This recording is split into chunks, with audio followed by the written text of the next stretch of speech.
Buenas tardes, nosotros somos el equipo número 5 y les vamos a hablar sobre el electroencefalograma. Estamos trabajando para la materia de biofísica funcional taller. Nuestro equipo está conformado por Brenda Guerra, Kevin Labra, Nidia Vázquez y Roberto Cebada. Comencemos. ¿Qué es un electroencefalograma? Un electroencefalograma, denominado por las siglas EEG, es un estudio neurofisiológico que nos permite ver la actividad eléctrica cerebral en tiempo real. ¿En qué consiste este procedimiento? Este procedimiento consiste en que te colocan electrodos en el cuero cabelludo para así poder registrar tu actividad cerebral. Esto es gracias a las células del cerebro que se comunican a través de los impulsos eléctricos y que siempre están activadas, no importa si nosotros estamos dormidos o despiertos. Este examen por lo general dura alrededor de 30 minutos, pero puede variar un poco el tiempo, puede ser un poco más o un poco menos, puede durar hora y media más tardar. Sigamos. Preparación previa. Bueno, para este tipo de examen se recomienda que desde un día antes y el día del examen no consumas productos que contengan cafeína, ya que la cafeína puede variar o puede influir en el resultado del examen. Entonces, por eso es necesario que no consumas cafeína el día del examen o un día antes. También, si te lavas el cabello el día anterior o ese día que te vas a hacer el examen, es necesario que no te pongas geles para el cabello, cremas, nada de eso, ya que como se les pone electrodos en el cuero cabelludo, los parches hace que las geles, las cremas y eso, hace que los parches no se puedan pegar bien al cuero cabelludo, entonces no va a salir bien el examen. Es por eso que es necesario que no se pongan nada de cremas, acondicionadores, nada para el cabello, el día antes que vayas a hacer el examen. Y por último, si el examen se lo vas a hacer a un niño, es necesario que el niño esté dormido al momento de hacerse el examen. Esto es ya que pues el niño se puede poner nervioso o al saber que tiene electrodos, parches en la cabeza, tal vez se le haga algo desesperante y que tenga que mantener la guarda, que tiene que estar sentado o todo eso. Entonces tal vez sea un poco preocupante para el niño. Entonces por eso es necesario y es más fácil que se le haga el examen al niño dormido. Ok. ¿Por qué se realiza el electroencefalograma? Un electroencefalograma puede ser útil para diagnosticar trastornos cerebrales, especialmente epilepsias u otro tipo de trastornos convulsivos, como puede ser un tumor cerebral, daños cerebrales por golpes, inflamación del cerebro, accidentes cerebrovasculares, trastornos del sueño, también puede ser depresión, ansiedad. Y también este examen se utiliza para confirmar la muerte cerebral de un paciente que está en coma. Listo. Dice, captación del electroencefalograma. Para captar la señal se utilizan diferentes tipos de electrodos, como podemos ver en la pantalla. Están los electrodos superficiales, los electrodos basales y electrodos quirúrgicos, y cada uno de ellos pues tiene sus respectivos temas. Por ejemplo, los electrodos superficiales son los que están en el cuero cabelludo, no ocupan ningún procedimiento quirúrgico y se dividen en tres, que son los adheridos, los de contacto y los de malla. Los adheridos son pequeños discos metálicos de 5 milímetros de diámetro.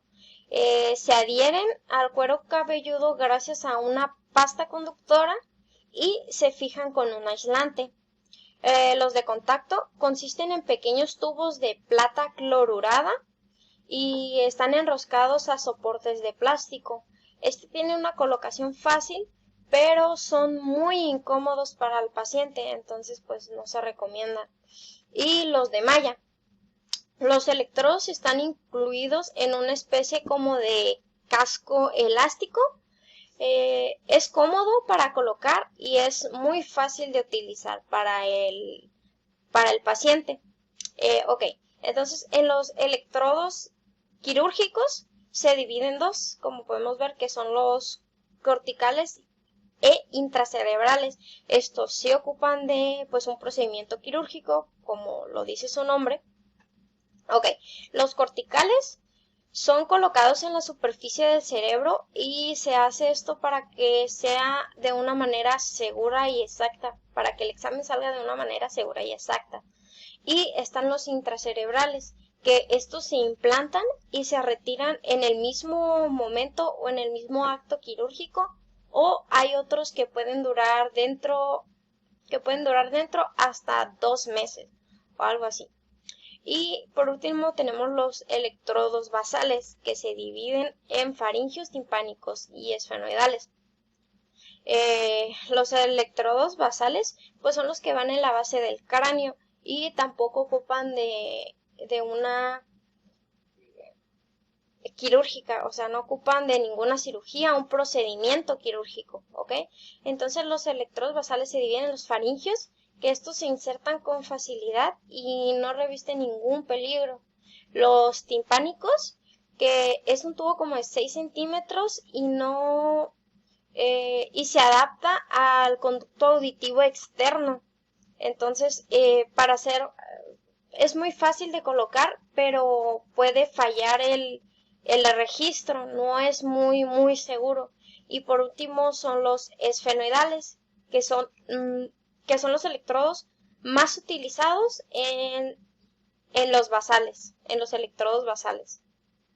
Ok, muy buenas tardes. Mi nombre es Roberto Cebada Payán y nuestro tema es el electroencefalograma. Yo más que nada voy a hablar de lo que vienen siendo las ondas que genera este electroencefalograma. Nuestro cerebro siempre va a producir impulsos eléctricos y es algo relacionado con la biofísica porque a lo largo de la materia hemos visto lo que son potenciales de acción. Estos son potenciales de acción. Pero esto se está dando dentro de nuestro cerebro. ¿Por qué? Porque este potencial de acción y estos impulsos eléctricos van a viajar a través de nuestras neuronas por medio de los axones que van a ser los caminos. Estos impulsos eléctricos van a ser información que va a viajar de neurona a neurona en el axón, como ya les había dicho.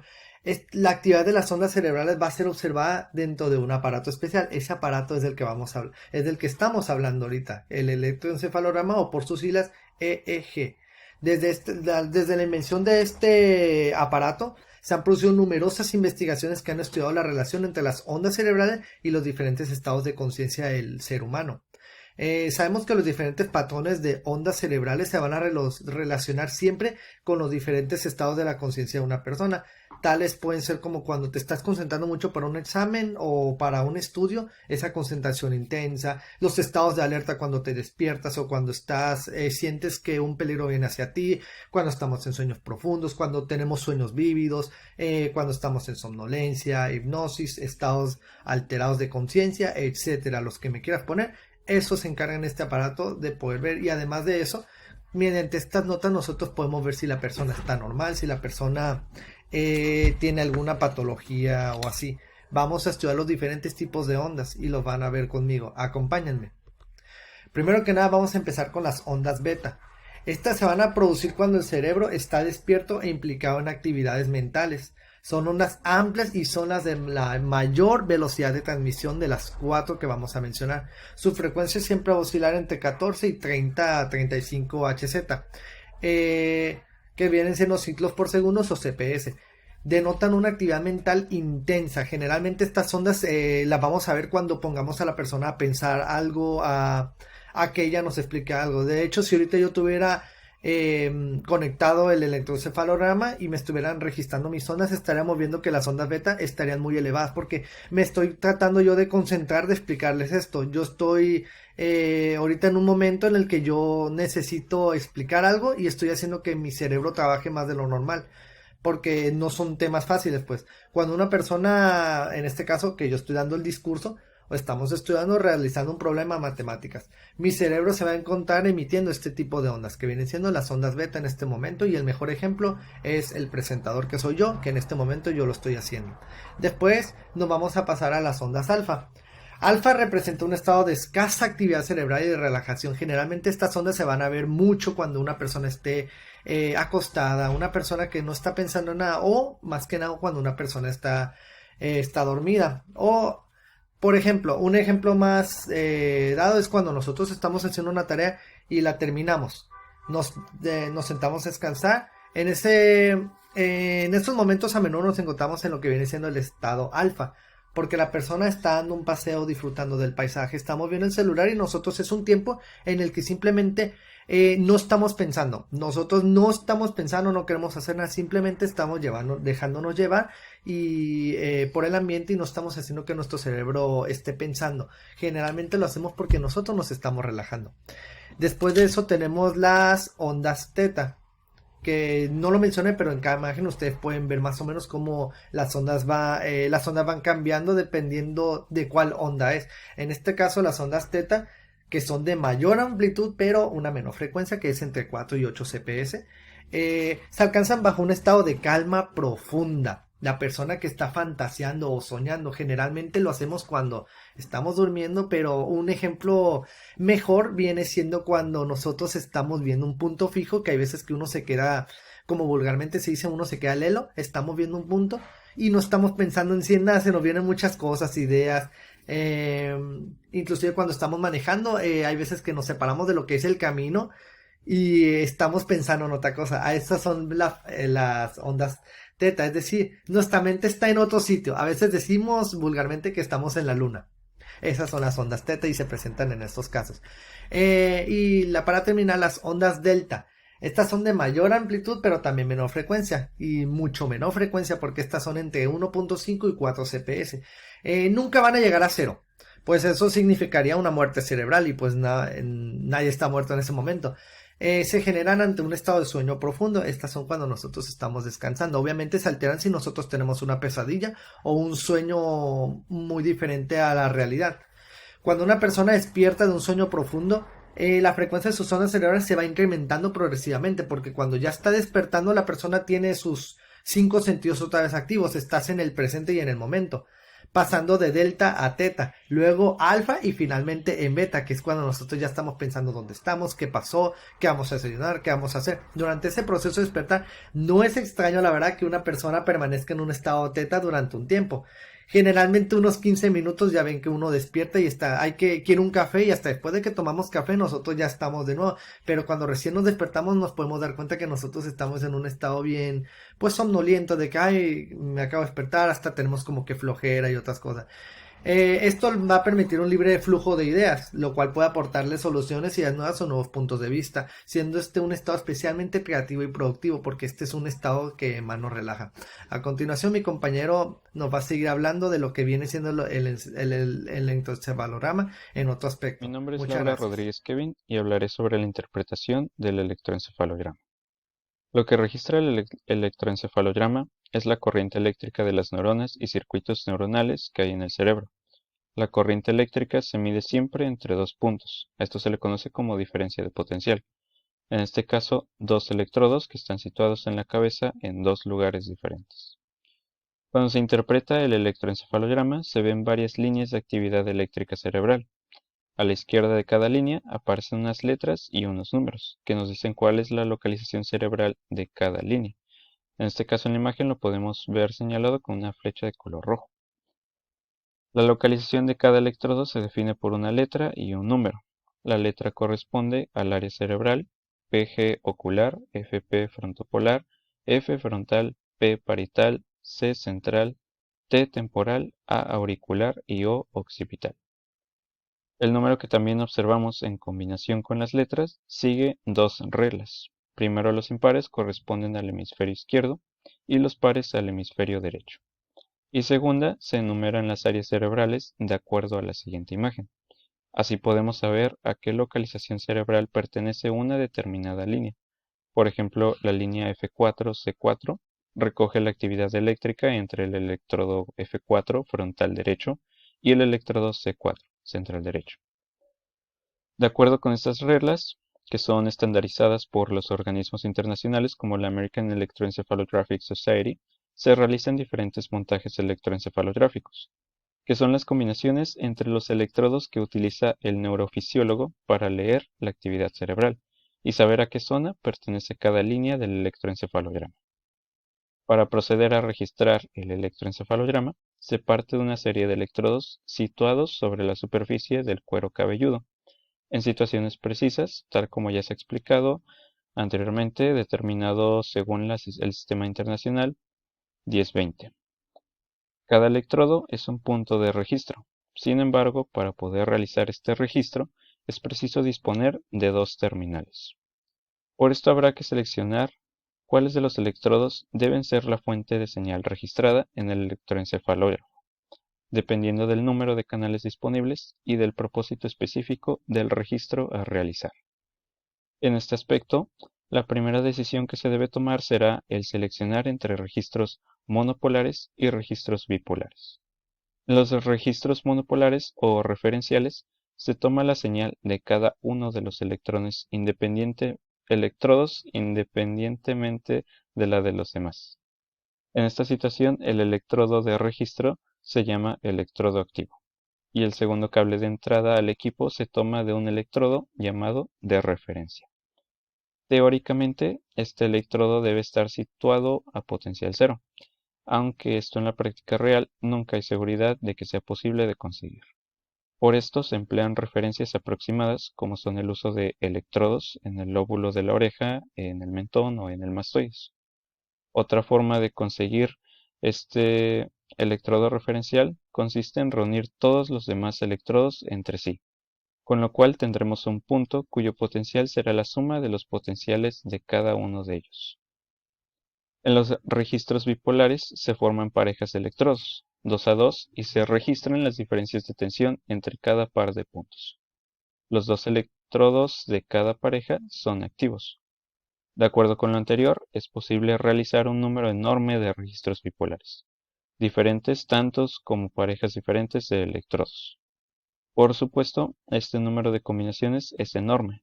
Por otra parte, muchas de las combinaciones posibles no proporcionarán información de interés. Por esta razón, es preciso seleccionar de entre todas las posibles las combinaciones más interesantes. Cada una de las combinaciones seleccionadas se llama montaje. Se utilizan montajes a largas distancias cuando se registra entre electrodos no contiguos, y por el contrario, en los montajes a distancias cortas se hacen registros entre electrodos vecinos. Así han sido clasificados por la Federación Internacional de Electroencefalografías y Neurofisiología en longitudinales y transversales. En los montajes longitudinales se registra la actividad de pares de electrodos dispuestos en sentido antero-posterior de cada mitad del cráneo. Y en los montajes transversales se realizan registros de pares de electrodos dispuestos transversalmente según los planos sagitales anterior, medio o posterior. Además de estos montajes, existen otros muy usados, como las setas del estándar cero o las triangulaciones, pero no están normalizados por la Federación Internacional. Además, se recomienda seguir las siguientes directrices en el diseño de montajes para registro del electroencefalograma. Registrar como mínimo 8 canales. Utilizar el sistema 1020 para la colocación de electrodos y que cada sesión rutinaria de registro encefalográfico debe incluir como mínimo un montaje de los 3 principales ya mencionados: referencial, longitudinal bipolar y transversal bipolar. Aplicaciones clínicas de la electroencefalografía. En el momento actual, el electroencefalograma está indicado fundamentalmente en cuadros neurológicos, paroxísticos, alteraciones del nivel de conciencia, deterioro de funciones superiores y en la evaluación de la maduración cerebral en recién nacidos y prematuros.